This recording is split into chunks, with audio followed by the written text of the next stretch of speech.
Good evening. It's 5 p.m. and time for the regular scheduled September 3, 2024 meeting of the Niagara Parish School Board Committee as a whole. Board members and visitors, please silence your cell phones and all electronic devices as not to interrupt the meeting.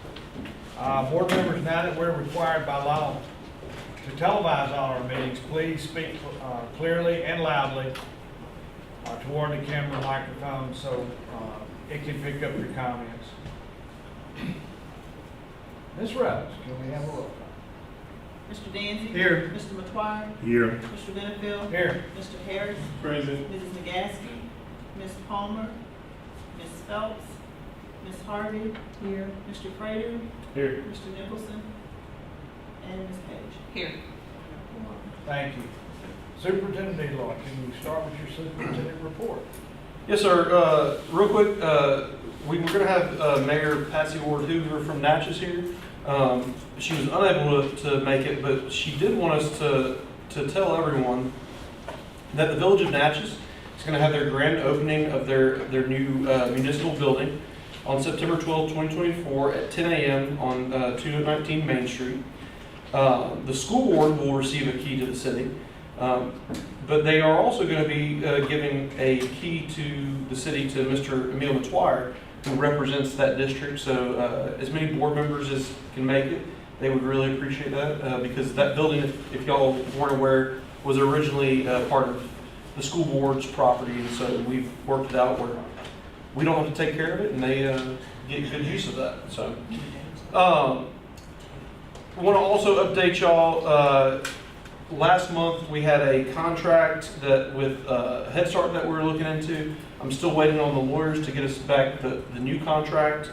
So that is still not on the agenda tonight, but hopefully we'll have that ready for next week. Also, board members, reminder on the 17th we have the board retreat. And then I want to give y'all an update. As we told y'all, we've been telling y'all for the past few months, the busing company Echo and us were working on the GPS tracking. We believe, not official, but we believe that will be ready to go next Monday, a week from yesterday. We still have a few more bits of data to put in. We have a meeting tomorrow with Echo to finalize everything. But as of right now, tentatively, we believe it will be up and running next Monday where parents can use the app or use the website to go on and see the location of their student's bus route. They have to know their child's bus route, and that's actually what the meeting tomorrow is about, just the logistics of when routes sometimes change, or I'm sorry, drivers on a route change. And so we're making sure all the logistics is in place for that. Other than that, we are now officially a month into school. Everything's going well, and not a whole lot to report for the month of September. Dr. Eloy, I got a question. Yes, sir. I don't know if this is something you give an update on next week, you get a little more time to talk to someone about it, but telehealth. I've gotten several questions the past week or two on that. I know this year they were at open houses, so there was more letters that went out, I guess. So I asked it came in before my time, I believe. So what specifically about it? So more of where is it, what is it, and then I've also gotten some complaints of some workload for our nurses that it's added a lot more to, and that wasn't expected. I don't know if that's true or false. So the first thing I would say is the telehealth. Last year was the second full year that we've done telehealth. The first year was kind of probably a little more difficult, but last year I'd have to get numbers from NRMC, but they routinely, whenever we do meet, which isn't all the time, but when we do meet, they give us numbers, and they give us numbers based on each individual school. I can tell you the numbers that we had last year. The school that was utilizing it by far the most was Magnet, and I believe, Ms. Page, tell me if I'm wrong, Magnet has more nurses stationed there than other schools. Is that correct, or am I off on that? Don't they have 2 nurses there? Because one's admin? Okay. Some of the schools that were using the least amount, at least the last time I checked on it, and maybe that data has changed, is East and Weaver were not using it as much. It was being utilized a lot at the lab schools. And so I can get you numbers of how many students served. Even when I looked at the number of students served, and I'll be honest with you, and this is not to disparage any nurse or any employee of ours, that has been a narrative since we even talked about the first idea of having telehealth. If y'all recall, the initial response before we even ever got started was, this is going to add significantly to our workload, and we feel as though we need a raise. We have been in close contact with NRMC through the entirety of it, and they have always worked hand in hand with the nurses to make sure that that wasn't the case. Now, I think there are probably a few individual folks, and I'm not even thinking of anyone in particular, but I think there's probably some individuals who have felt that way from the onset. What I can tell you is it's not keeping, we haven't prolonged anyone's hours or gone out of the scope of anyone's job duties there. It probably, to some degree, has changed people's day-to-day activities as opposed to what they were prior to. And what I've always said to everyone about that is true, but where you're giving access to health care to students who traditionally have not had it, or in many cases parents don't have the gas money even to take them to the doctor, or the money to do any of that type stuff. Me personally as a parent, I utilized it too many times last year with my middle child, because she gets strep like most people change clothes. And I watched the nurse go through it and how that happened. I think I was, the entire time that the child was with the nurse, between me talking and everything, it was like 10 or 15 minutes. And that's at a school with 280 kids, and that nurse splits between 2 schools. And I mean, she may have had 2 or 3 of those that day at both sites, and it did not seem to significantly impact her day. Now, what I can do in the meantime before next week's meeting is I can get with Mr. Matuszka from NRMC and get the year-long data trends for each school, and he should be able to tell me East served 90 kids, Weaver served this many kids, and then what we can do from that is we can say, okay, 176 school days, and kind of get an average of how many they're serving per day, and see what that actually looks like in terms of something's. Some of the comments to me, I received 2 different phone calls, and it does prolong their hours according to them. It has prolonged their hours, and there's been some cases where it's being taken advantage of as far as kids being sent to school just for that reason. And it's prolonged that day a lot. And I don't know if there was ever any thought behind stipends for this, or I don't know what was discussed, or if that's. It was with them giving out the letter at all the open houses. Apparently, that number has went up a lot of who has signed the consent this year, because that wasn't done in the past. So I think a few things on right now. I'll be honest with y'all, and I can attest to this because last week I was out for 3 days with strep. We were having we came back together on August 7th, and whether it be strep, flu, COVID, or RSV, right now we are in a thick of a peak. So I think that's one thing. I think what we can also do is, whether it be parents, staff, whoever is, our policy does not allow for a parent or anyone to knowingly send a child to school with a fever. Our policy says a child with a fever should be home for at least, I believe it says 48 hours post fever, and maybe 24 hours. I got to reflect on it. And it has to be post fever without the assistance of medication.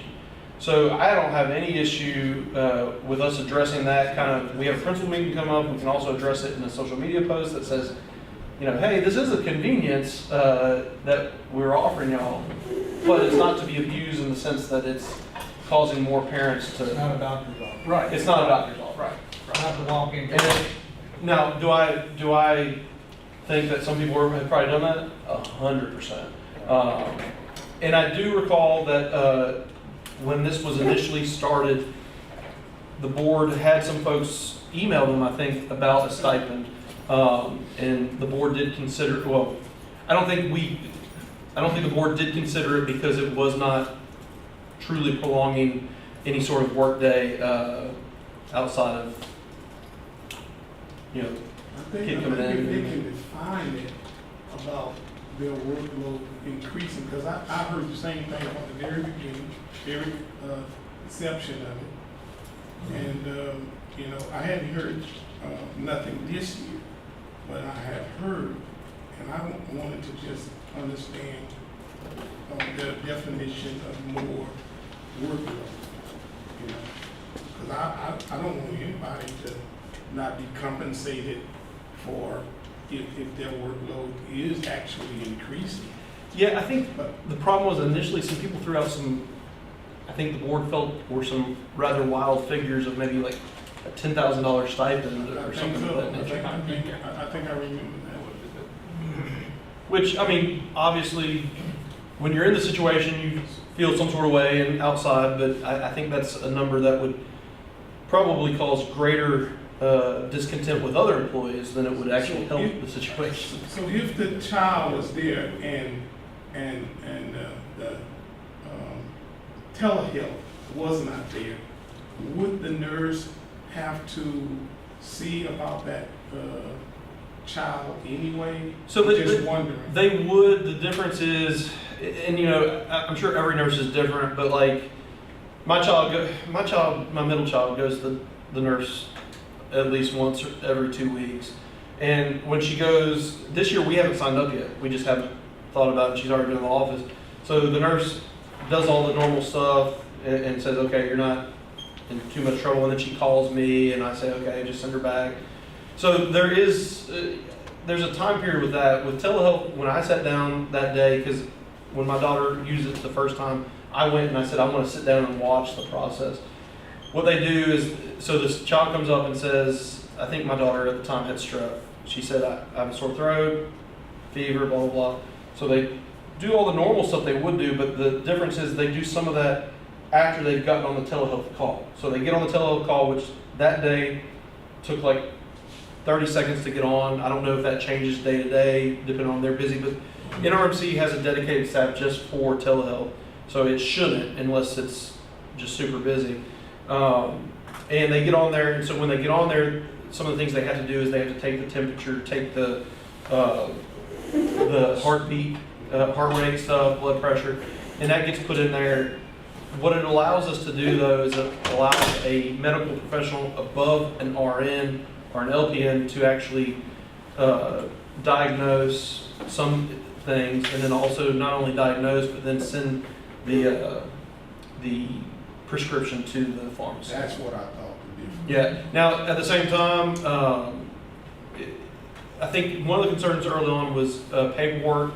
Now, a lot of the paperwork, and y'all, this is something I'm knowledgeable of, but I'm not knowledgeable to the degree a nurse is going to be. So some of this I'll have to get y'all more information. But anytime a student comes to the nurse's office, especially, well, if they're a Medicaid student, that's something we can bill for. And we bill Medicaid for that. So there's a number of paperwork when they come there. Now, what they might be saying here is that this is creating more students coming to the office, but we'd have to look at the data and see how many folks are coming, and is it truly an issue? Is it an issue at one school, and that's just a situation where we can address that individually, or is it, you know? And is it a spike? And it also is a spike, because I mean, I know, like, I always, whenever COVID was, we were deep in COVID, I could always tell because at 9 a.m. I'd pass by the NRMC walk-in clinic, and I'd know based on the number of parking spots filled if it was, we were in a spike or not. And I think right now we are going through a multi-viral spike, whatever, and I think I just coined that phrase. But I think some of it's that, but it's also a good time to just look at the data that NRMC can Right, provide. and that's what I'm asking. Yeah. Get some numbers, and I don't know if it's worth bringing NRMC in over, or. They need to have conversations. Yeah, Tom's really good. Whenever I ask him for any information, They start tracking something.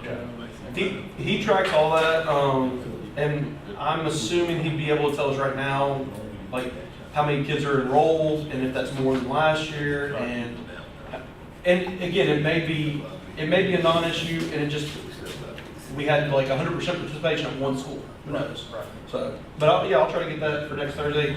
Worst case, October, but I'm pretty sure I can get Tom to get us that stuff before then. Thank you, So sir. they're not automatically, No, man, they have to do a consent form. Yeah. consent Because from the parent? Okay. it's funny that my daughter was complaining one day, and my wife made the comment. She said, "Well, if you feel worse during the day, you can just go to that." And I said, "No, we don't use them as a doctor's clinic." And I also said, "Plus, we also haven't signed up for this year." And my wife said, "Well, we signed up last year." I reminded her we have to do all that every year. So, Okay. so we kept her. My daughter's been this year, so I'm just visiting your comments. How It was 7 how was her experience or your experience? I wasn't there. I got a phone call from my daughter indicating that my granddaughter went because she was complaining of a sore throat, which she had done before. They checked out and determined that it wasn't strep throat, which she's had issues with. And so, after she was checked out, there was a prescription written for antibiotics, and she's been doing okay. She saw the nurse. And that's the other thing is, does every child who goes there with a sore throat have to go through telehealth, or can some of that be, Right. and some of that's to what degree is that at the discretion of the nurse? And I mean, I see the pros behind it, obviously. I mean, it's a great tool. But I do feel that, I don't know if there's some inconvenience or some prolonging of some things that maybe they could do, maybe we could do better, maybe we couldn't. Maybe that's just the nature of the beast, I don't know. And that's why I'm. Yeah, I mean, Tom's super good about troubleshooting anything we've ever had, so I have full confidence he can get us that information. Thank you. Yes, sir, that ends my report. Okay, something that's new, came in the news today. The Louisiana High School Athletic Association is gonna crack down on poor behavior at sporting events, and that includes junior highs too. So those parents that can't control themselves, it's gonna be a situation where if a school can't control the crowd, the LHAA will conduct a ball game, but there will be no crowd. So in other words, it'll be an empty stadium if they can't control what's going on. So it's serious this year, and superintendent is meeting with the principals to review all our practices and procedures. That's when? Friday we have a principal meeting. That's correct. They're all looking forward to it. Is the LHSA gonna bring someone in to monitor, or just tracking our discipline? And No, they said When they get if complaint, there is some complaints, Okay, if we can't control, Right. or it won't be probably us, but there are some hot spots. Right. Rivalries and whatever, anyway. And they send video and all that fun Be a little more strict on their discipline. Everyone has a camera, everyone has a video, so it's out. So anyway, just want to toss that out there. Moving forward, anything on the informational reports? We'll start with Ms. Page. I really don't have anything to offer. Okay. Mr. Shirley. I don't have a whole lot, but just a few updates on some matters. So it hasn't rained, so you don't have any roof leaks. It did rain twice. It did rain twice. We had a couple. Just got some updates. With Lakeview right now, we have some lighting that is supposed to be here September 6th for the parking lot. That's a safety concern that we've addressed, and we're still waiting on those to come in. We have the glass and the buzzer installed in the front door beside the office. So you do have to go into the office, and the office does have to buzz you through now to be able to get into the school, which is a safety deal we done last year. We finally got that implemented. Ticket booth is back up and operating. We have we have a portable unit that we'll be installing out there this week. So you still gotta get the unit in? yeah. Other than that, it's just a roll in and it'll plug into the wall just like a normal AC window unit, and it exhausts out of the system. Okay. Yeah. So Thursday's game will be junior high game, and we'll be able to use it. As far as I'm understanding, yes. That's pretty much, roll-up doors for the track shed out there, they're on order, they're supposed to be in the end of this week, first of next week. Nagler Central, the construction of drainage around the parking lot is almost finished. I think they backfilling it.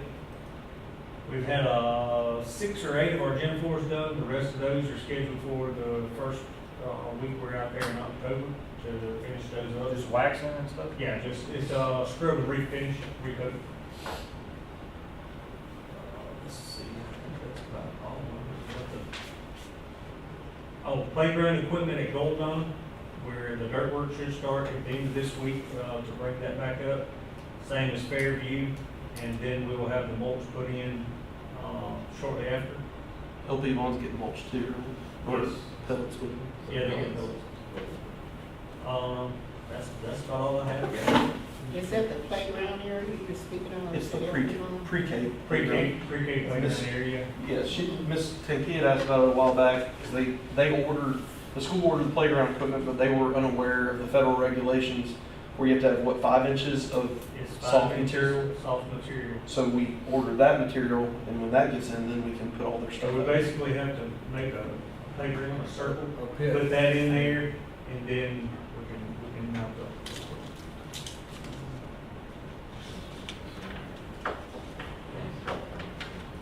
The NCHS, air conditioning units have been ordered.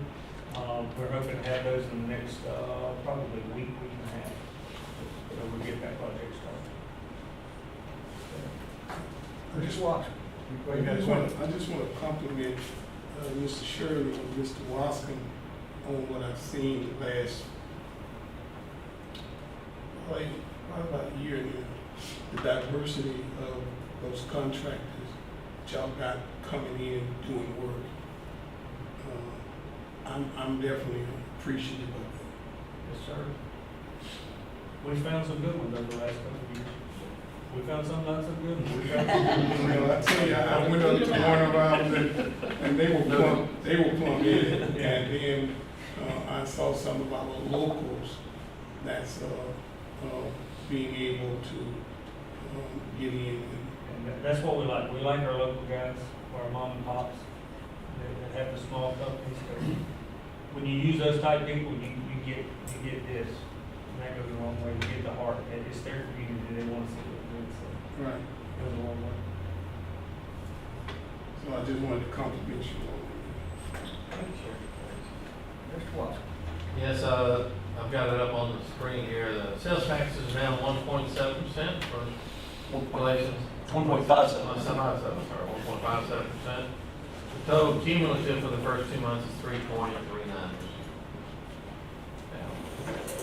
This is actually, in my opinion, good news. I was concerned it would be a little bit stronger than this. This is great, so I'm happy with it. Okay. Anything to add before we? Ms. Tankia? Yes, sir.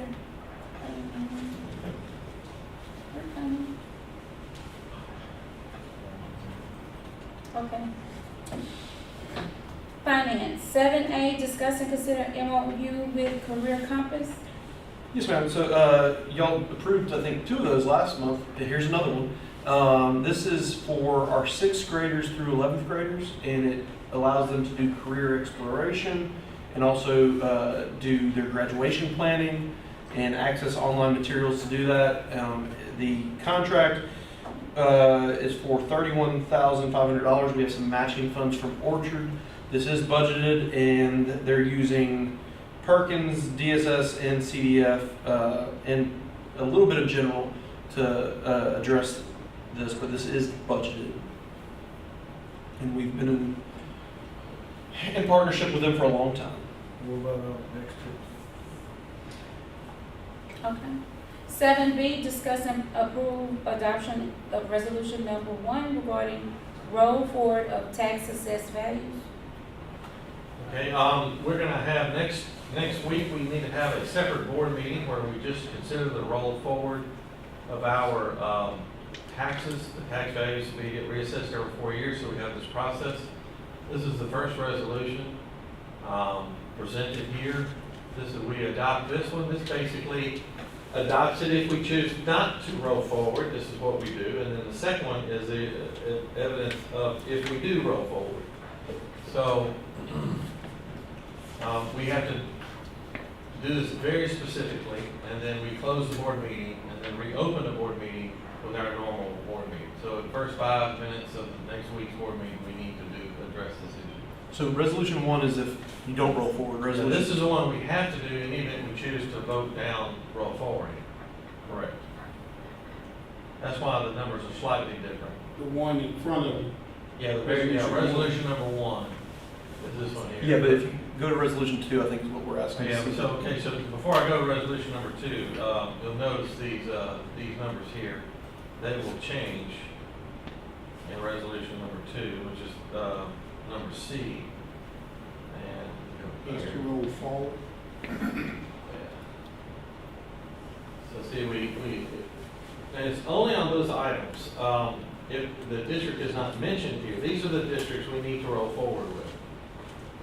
Some of the districts, like District 11, just coming into force this year, and the new district for Goldana that passed, those automatically roll forward because They weren't there this time last year, correct? Or they've renewed since then. So the ones we just recently renewed are not on this list. So this is these are the new rates. Now I will say, bond issues don't roll forward. Those are part of automatic. So it's really just these first 3 here. It's the constitutional parish-wide, District 7 BRE, and then District 10 BRE. So which are you recommending? I'm recommending number 2, to adopt both of these resolutions. That our budget was based on these. To roll forward. Was based on the roll forward, right. So how much are they, each one is rolling forward on? Well, you can see on resolution number 2, the first 3, it's only an increase of, it's not actually an increase of millage. It will be an increase of values.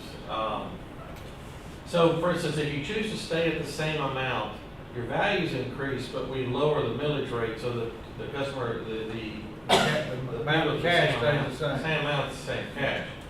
Here, we roll forward and go back up to our original adopted millage, which is what you see before you. That's in 7. 7, 10, and the constitutional parish-wide. Those are the only 3 we have to roll forward.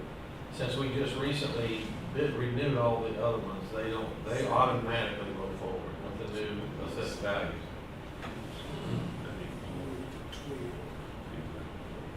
So, Russ, I would like to point out that you see consolidated number 8.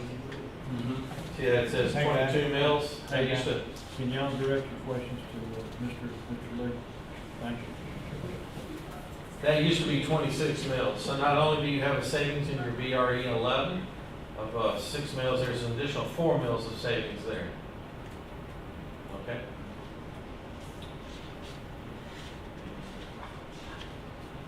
I got some people gonna be looking at that. Okay, so this is we're lowering, 10 mil. the school board is lowering the millage to your district specific. The old District 8 is going down by 10 mils. So in resolution number 2, the bond issue for 7 doesn't move, right? Because the bonds are not vulnerable to this. They are based on, they're based on collections. How many years do we have left on that bond, do you know? Which one? In District 7? District said they're all 20 years, so 2037.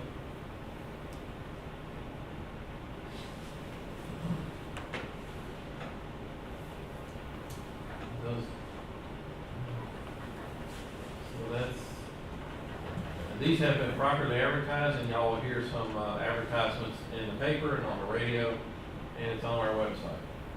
So we did a publicity announcement, which we're required to do by state law. Are there any other questions?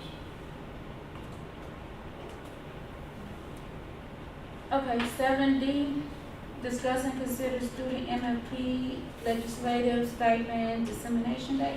Yes, ma'am. So if y'all recall, this was on the committee meeting last month. And somehow when we were getting ready for the Thursday meeting, the Tuesday meeting of the full committee, I accidentally deleted it. So it's back up this month because we need to vote on it. Recall, this is the same budget, same budget item as last year. The legislature continues to put this in as a year-to-year thing, and the concern is that it's not going to be there next year, or it's going to be much less. But what they've done this year, the only changes to it, last year we could wait to disseminate until June. This year we have to disseminate prior to January, but still the same amounts. I'm saying just give it all out in October because we're given a stipend in September 15th. So we would advocate for this to roll out October 15th. Pretty simple. Okay. That concludes finance. Thank you, Ms. Tinsley. Mr. Russ. Items 8, A, and B, if you will read those and So pupil progression, I need to give y'all some heads up on that one. okay. So pupil progression, there's 2 items that you need to be made aware of that were significant changes. First is a legislative change. The state, for some reason, I think someone got upset in Bogalusa, so they changed it to where every school has to have a 10-point grading scale. So that comes from the state. It's beneficial to kids, so I don't think anyone's upset about it. It's not like they went the other direction. So every school now has a 10-point grading scale. So 90 to 100 is now an A instead of partially A and B. The other piece of it is many of y'all are aware that I know at least in my 4.5 years here, we've gotten a lot of concerns about how do students get into Magnet and how are they exited from Magnet. Now the first 2 years I was here, we did not exit any students because of COVID, and 1 year we didn't have scores, and the next year was simulated scores, and then I think 3 years we didn't do that. Well, I inherited a policy, but a lot of that policy was through tradition. It was not in black and white except at the school level. So what we decided is that we would put this into black and white at the district level on the pupil progression plan. Prior to this change, there was 4 ways you could be kicked out of Magnet. And I hate to say kicked out, but that's the term. You could be removed from Magnet for attendance, discipline, grades, or leave.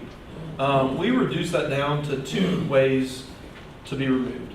Number 1, attendance is going to get you in trouble wherever you go. And so every school has attendance issues. Magnet is an academic magnet. And so if a student has academic issues, we will remove them, but we will work with them with attendance issues just like we do any other student. The other reason you can be removed from Magnet that we have now removed from our policy is for behavioral issues. Not that we don't believe that students should behave. Obviously we believe that. But again, it's an academic magnet. Are you telling me that a student is advanced, gifted, straight A's, all the things on the LEAP test, but they have a few referrals and we're going to ship them to another school? We expect every school to deal with their disciplinary issues in-house. We'll support them as much as possible. But it seems, and I hate to use this term because I just hate it, but it seems unfair to have a student who's performing where they need to be, but because of some discipline issues, we ship them to another school that, let's be honest, the school they're probably being shipped to probably has more students with more discipline issues. Whereas if you look historically at what Magnet has, we're talking about a handful of students a year that we feel we have the staff that can deal with that handful. So we removed those 2, which I'm sure is going to cause some consternation. The other thing we did though is we looked at how we want this to be an academic magnet, but we also want to realize that these are students, they are children, and how do we keep our high standards, but treat them in a way that's not isn't treating them as adults, I guess is the way I want to put it. And so what we looked at is a probationary period. So you get in trouble at Magnet academically, instead of automatically being kicked out, there needs to be a probation period. And so we have 2 different probation periods, and so it just shows that we put a lot of thought into this. For the LEAP test, right now what happens is, a student scores, say they score unsat on the LEAP at Magnet. We get those scores sometimes July 15th, sometimes July 16th, 17th. By the time they actually get the scores and then communicate those with parents, it may be early August before a parent knows that their child scored unsat. Well, that puts you about a week away, maybe a little bit more, but a week away from school starting. So we're going to tell a kid who's maybe a 5th grader, so they've been at Magnet pre-K, kindergarten, 7 years. We're going to tell them a week before school starts that you have to go to another school. And that's what we've been doing. I don't like it, but y'all know me, I follow policy until policy changes. What we're going to do is we believe that if it's on LEAP, they should have a year probationary period. And when we first said that, people were like, oh my God, that's so long. We're going to have a kid who has an unsat in our school for a year. But their only chance to redeem themselves is on the same test a year later. Because you can say, oh, they got all A's, they got the, it's not apples to apples. So if in the following year, they know this the whole year, if in the following year they still maintain that same score on ELA and math, not on social studies and science, we're focusing only on ELA and math, then they would be removed. But that would give them an entire year of knowing what was possibly coming. If it's on grades, we have a different policy. If they dip below a 2.5, then they have a semester to bring that up. So say next grading period, that's in October, first grade period, first 9 weeks, I get a 2.3. Then I have until the end of the 3rd grading period to pull it back up. That's 18 weeks to pull it back up because grades are more dynamic. You have more ability to change that. Then you'd have that 6-month probationary period, and then you'd be, if you did not bring it above the 2.5, then you would be removed. At every point in there, when a student is put on probation, their parent has to have a certified letter sent to them certifying that they are on probation. What that does for y'all, when y'all get these phone calls from parents, you will know that they received a certified letter and that they've been on probation for at least a year, 6 months or a year. I'm sorry, not 6 months, two grading periods or semester or a full school year.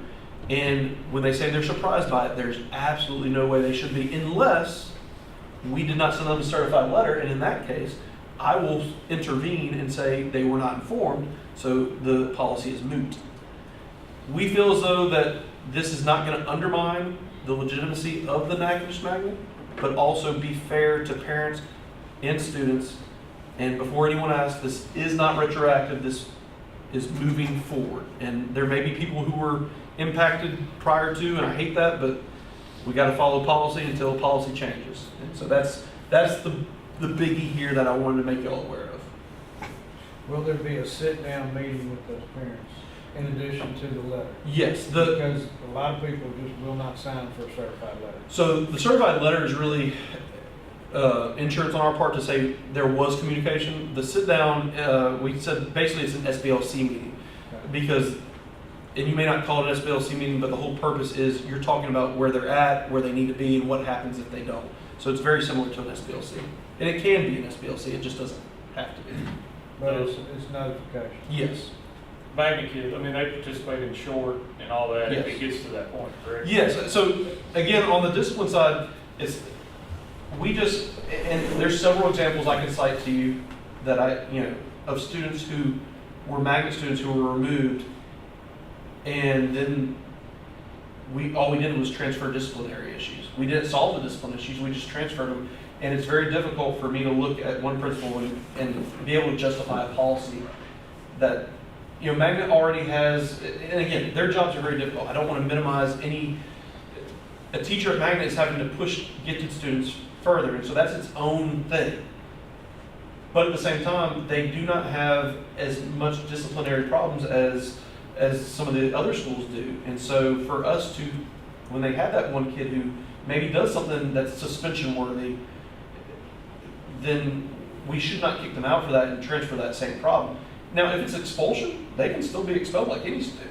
And so if they're expelled, they serve their time and come back. Previously, had they been expelled, they would have served their time and then go to another school.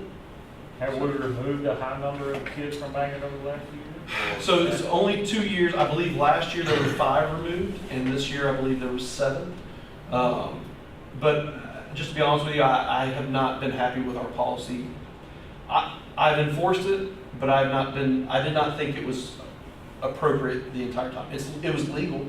It hit all the check points, but if I would have been myself in the parent situation, I would have not felt okay with it. And so I don't want to enforce a policy or continue enforcing a policy that I myself and really most of our staff doesn't believe in. So the option is if you haven't continued behavioral issues and they are, it doesn't get any better within school, just as any other student, they're sent to short. So they would have this. So the only difference right now under the current policy is a student misbehaves enough, they can be kicked out of Magnet and they go back to their home school. What we're saying is they just don't have that option any longer. They currently already have the option to be suspended, to be sent to short, to go to ISS. I'm saying that I don't know for sure if they have an ISS, but they have all the tools at their disposal that every other school does. We're just taking one of those away, which is removal of a student, because no other school has that option. But if they continue being a discipline issue, they can be expelled just like you do Correct, in any right. other school. So you're still moving forward. You're Yes, just ma'am. making it across the board. Yes. If it becomes a distraction for the other students, there still can be something. Yeah, I mean, expulsion is always there. I mean, you look at any other school, and I hate to say this, but if you go to any school in the nation, there's probably a few kids that schools would be like, hey, yeah, we'd love to be able to transfer them to another school. But 99.9% of schools don't have that option. And again, I don't feel like we're taking something away. I feel like what we're doing is we're saying, hey, these are your kids. It's your job to figure that out. And that's, trust me, that's Ivory Tower Eloy talking when he says that. But every other school has to get that message. So why shouldn't they as well? I have a question. What is Yeah. Ma'am? Carnegie credit? So a Carnegie unit is like if you pass Algebra 1, you get 1 Carnegie unit. Back in the day, Andrew Carnegie was a big pusher of public education. So anytime you get a credit at a high school level, it's called a Carnegie unit. Just kind of his legacy. Okay. Yes, ma'am. Now you get to talk about And then policies, y'all. So blood, sweat, and tears. Blood, sweat, and tears have been poured into this. I've gone over every policy. Yes. Ms. Kanika has gone over every policy, and I'm not lying when I say this, I think at least 3 times. Literally every policy. The policy committee has gone over every policy once or twice. So, there's nothing we can say more than just read all these policies. What we tried to do when we did all this was, some of it is new policy that was put in through legislation, so you'll have some things that may seem new. Some of it is the same policies we had, just put into new, different, better language that aligns more with Assembly. When you see it, what we tried to always do is have a crosswalk. So if we had a policy about facility usage in the old policy manual, all we did with the policy committee was to keep the policy as close to the same. There was a few times where the policy committee would say, hey, there's an issue in a policy that it's time to correct that issue. But nothing major, and whenever they did stuff like that, it was always, hey, well, remember, and I'm just throwing this out here, Mr. McGuire said this about facility usage, and we try to keep in line with what the board's will was in that policy committee. So, Ms. Kanika, has this been 2 years? No, year in 3 that we've been working on this. But not only that, these are the policies that the policy committee is recommending to the full board. We've actually made some corrections, and due to the result of the action of the legislature, we've had to go back and recorrect the corrections. So This has been an ongoing process, and if you look, there's actually a policy suspension policy. So we can suspend our policy if we find that we have, it's policy 5, and I think, Mr. Pritwire made mention of it, in February, I think it was. He made mention of it, something, he said, we can't do something because of whatever. And this is our ability to suspend our policies and take a look at what we do. So, this is what the policy committee has recommended to the full board. Can I also say the new system is going to be much more user-friendly. If you've tried to access our policy for the past year and a half since we moved from forethought, you can see that it's very difficult to navigate. This is very intuitive. And I will also say we've had some struggles in terms of getting this whole process done, but in terms of, like today, I needed a policy about Act 745 about ABA. I texted Danny, or Mr. Garrett, the lawyer with LSBA, and he goes, oh, you don't have an ABA policy, but you have behavioral health. He knew it off the top of his head, and I mean, I got that answer within 2 minutes. So it's being on a first name basis and texting level with these folks makes things really easy. I have another question. Have there been any changes made to, like, graduation, students getting testing scores prior to graduation, where it won't be a last minute thing where a student is told they cannot graduate because of test scores? So all of that, we are literally, I think y'all know I have this big group chat with all superintendents, and we're in the same boat as everyone. We've asked, and they have helped us a little bit. The first test that they score with the testing companies are always seniors. And so we get those first. The problem is, it's still sometimes literally the day before graduations. And so some of these, in fact, I saw graduations last year that were a week before National Centrals in Lakeviews, and I was like, how the heck are they even letting people walk? Because we didn't get scores last year, I think, until the Monday before everyone walked, and there was graduations the Thursday prior to that. So we've asked the state to do this. They're aware of the issue, but there's no indication that they're going to improve their system to help us. Well, can we have a policy that will allow them to walk if that happens to them? And because they're not going to go back the next year. Not gonna get So, because Northwestern does it. Because people make plans and all that kind of stuff and parties. So Northwestern if they get grades at the final hour and it's not a passing grade, they still will allow their students to walk because they know they made plans and everything. They just don't they don't get their degree until they pass whatever course it is. So the reason for that, well, there's a few reasons, is that graduation, the state has graduation requirements. And so when we have a graduation celebration to celebrate graduates, but then we have non-graduates in there, that sends it sends a mixed message. The other issue is historically in the past when we have allowed that, I think under Mr. Skinner's administration they allowed that. What happened is we had less students who would come back in the summer to test and do everything to get their diplomas. Since we've enacted that, so the first year we did it was 2 years ago, and we had a large number of kids. Last year was Central, I think it went from like 12 to like, I want to say under 5, but I have to get you exact figures.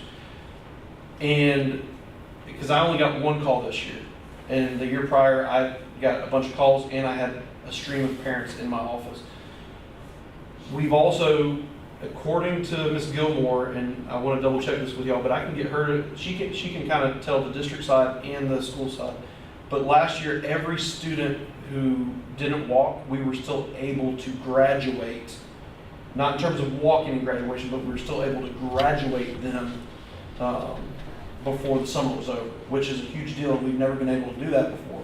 And what ends up happening is, if we let them walk in graduation, then history tells us the majority of them don't come back to us to test, and then those count as dropouts for us for the year, and we take zeros. And right now, our graduation rate, guys, is the only thing to hold it, well, it's not the only thing. ACT and graduation rate, if we can get, like, Sabine is a 95%, DeSoto is 97%, Red River's a 95%, Bienville's a 94%, I think, Grant Parish is 96%.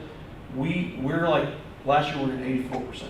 So we're trying everything we gotta get in those 90s to get where we need to be.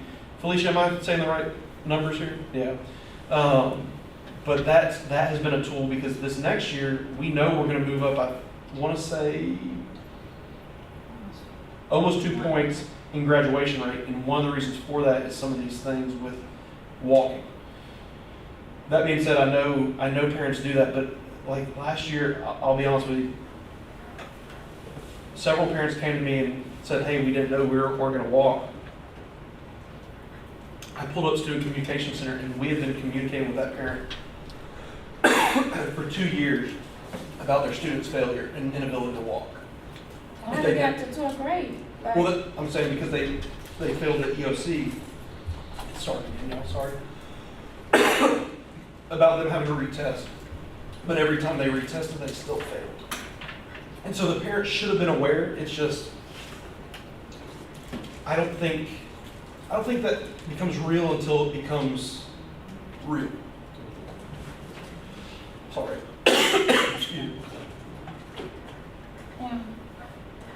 I know one year, I think this was like 2 years ago, the call that I got, which was my neighbor, and the granddaughter was notified like the day before. So we're making sure that doesn't happen. And then, so that would have been 2 years ago?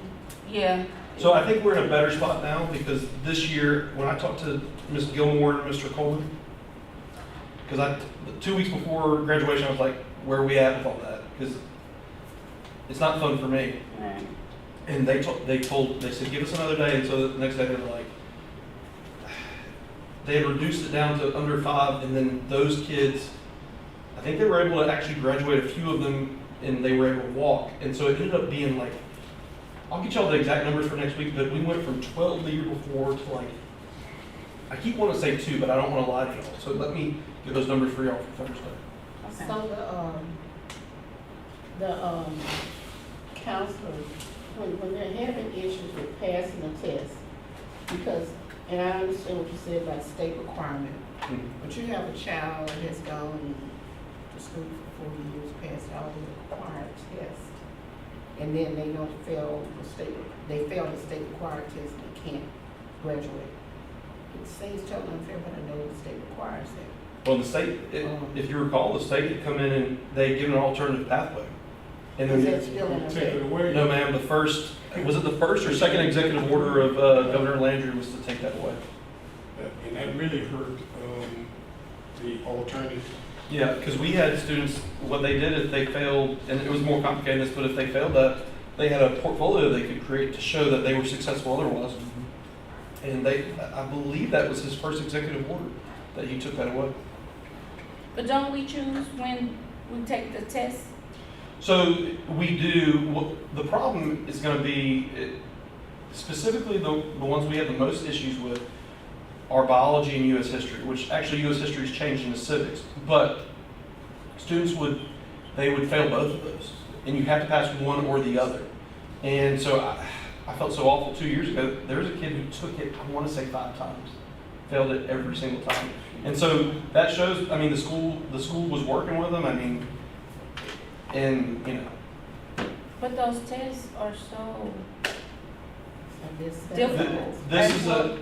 This is a Bessie issue. Well, actually, right now it would have to be a legislative issue to circumvent the executive order.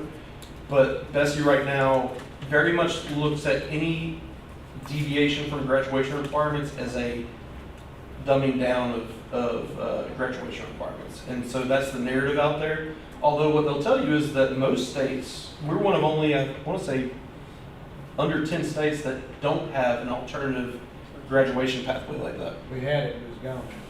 Yes, Well, sir. he probably was one of those students that probably needed a IEP, and which, you know. Talking about the voting. Yeah.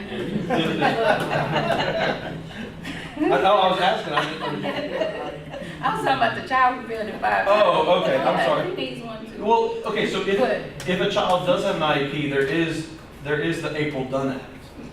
The April Dunn, which is Act 833, allows them to have different graduation requirements. The thing that the governor got rid of was expanding that to everybody. So there is that alternative graduation requirement. It's still in effect for special education students. And it's working pretty well. It is. It's, But it should be, in effect for all kids, everybody don't test well. And it's just to, go And ahead, after sorry. they had a couple of failures, it just, the tension, Snowballed. the pressure just, And it's like the 5th grade test. Now those tests are just not tests that you're gonna say A, B, C, D. No, you have to write, even on math, you have to write explanations that's 2, 3, 4 pages. Then you have your ELA that, our children do not know how to write essays. so I would highly encourage y'all, if this is something you're passionate about, to contact your state senator and legislator and Bessie member, because, They're not gonna do nothing. well, the reason I mentioned to you is a lot of people will say, oh, the federal guidelines. Well, the federal guidelines only mandate that we test, I think, 17 times between 3rd grade and 12th grade. Louisiana students test 32 times. So we're almost double the federal mandate. and we test students that others don't.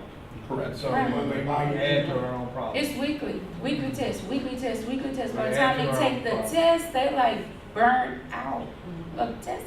So there is a push going on right now. I think it's going kind of viral on Facebook because Bessie had a meeting last week looking at the new accountability, and one of the things people are trying to get a groundswell of support to take away a lot of the testing from the accountability measures. But we'll see. Something related to that while we were talking about testing, but I wanted to ask about the status of the smart choice tutoring that now have ELA and math. So we are talking to principals Friday about after-school programming, and they are one of the vendors that schools will be able to choose from if they utilize. Because remember, not every school can utilize them because that's only, I think. It's pre-K to 12 now. I talked to Ms. Wayne, the independent. Well, for the Steve Carter, For Carter. ELA. Yeah, yes, ma'am. That's what I'm talking about. ELA and math, Steve Carter, yes. Yeah, and the reason we want schools to utilize that is because it's free to the schools to Yes. utilize. Great. So we're going to be mentioning them to schools, and then it'll be up to schools to be able to partner with them individually. And we have all that rolling out to schools Friday. So the district is not gonna consider it as a whole, we're allowing, Well, because it depends on each school whether they're able to or not. So they're part of so there's 3 different after school pieces. There's attendance recovery, there's tutoring, and then there's credit recovery, I believe. Although credit recovery mostly should come during wind time. But only the schools that have the certain grade levels and have the need for tutoring are going to utilize the Steve Carter piece. okay, those that have the need. Yes, ma'am. I know, for instance, I want to say Weaver is one of those that wanted to utilize them. So we'll be preparing to get the registration. We're giving them guidance. Well, the problem with the registration is parents have to do the registration for Steve Carter. And so we're going to talk to them about that. So they have to get enough parents to sign up through Steve Carter because the school can't initiate it. Mhm. And then once the parents initiate it, then the school can get involved with the vendor. So the parents have been notified. That we're going to be sending all that out through the schools. Yes, Okay, ma'am. okay. Because now the only issue this year is going to be about, and we're actually talking to them about this too, is about transportation. Depending on, we're going to have to look at what we can do with transportation once we get everyone signed up. What did they do when we had other after school? ESSER paid for that. Oh, Yeah. And as I like to tell everyone, ESSER gone. we do have some. Yes, ma'am. We have some alternative funding sources that we're going to work with the schools to look at. Okay. But each school's going to probably be a little bit different. Ms. Connect, can you look at policy 504, child nutrition? It seems to be in a different font. It's kind of a reduced deal as we scroll through these. Before, Yes, ma'am. Now, in addition to that, Board, we have, toward the end of the year, we have superintendent's evaluation that's coming up, so we'll be sending out some samples on what we need to do to pull that together. And so we'd like your input on that, which is always a fun time to talk to the superintendent. He enjoys that. He looks fun. My favorite day of the year. I have a question about, it's on page 254, it's the substance testing of athletes. On the first positive result, weren't we supposed to remove some language in there? Basically, the way it's written right now, it still gives you that choice of a written plan, substance abuse, or be denied participation and test negative. in 30 days. Under which part? First Page positive? 254, I'm there. under first positive result. Okay. So it says or, so that's telling you there's an option, and it actually even says the principal shall notify the superintendent of the choice selected.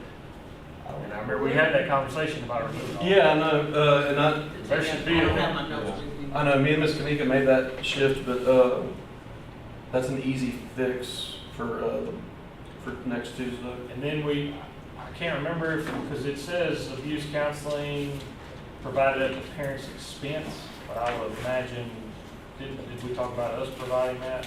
No, that can be at their That was expense. at there, okay. Yeah, That okay. was decided. For the first. I knew we talked about it, I don't remember what we said. Here, can you just scroll down? Okay, all right, right there. A written plan for something. So you're gonna have to remind me, because you remember better about this. We wanted them to have both. Right, that's what we talked about. Okay, so we just need to remove the or. And at the bottom, it says the principal shall notify the superintendent of the choice selected. We gotta We get rid just of that. said the principal should notify the superintendent of the test result or Of the failure test or whatever. So, that's policy 814.7. We can make, here's the other cool thing about assembly. We can literally go in and make that change Right there. right now, and it changes it in policy. I suppose it said it's forethought way from us. Correct. And it wouldn't get And to it never get done. The one above it, have a discipline record for the current semester, which is free of any out-of-school suspension. Didn't we say it had to be 2 in the same semester? We may have to go back and research that, but because one, Yes, you're right. So 814.6 to, I'm sorry, 814.6 as well. We need to change that to two out-of-school suspensions in a semester. Please review this, and make sure, because we have so many revisions, just make sure we don't have any. Well, I think sometimes things have gotten lost between us and Well, in the middle, the state did help. yeah, they made it a lot more. Yeah. I will ask though, if you find something that you have a question about, if you will email Dr. Ryan before next Tuesday, so I can make the changes and have a clean policy. And you'd be surprised, it's boring as all get out, but it reads relatively fast. Most of the policies are pretty short, so I mean, if you can get through a section a night, you might even be able to get through a couple a night. Now, what was it, 900 or 800 is the beast. So, Human resources is not full. no, it's not, it's not. So we getting echoes before next Tuesday? Yes, ma'am. Yeah. That completes. Board members, any other further questions for any of the staff or superintendent? We'll see you next Tuesday. We have 2 meetings next Tuesday, one at 5 and one at 5:08. Thank you.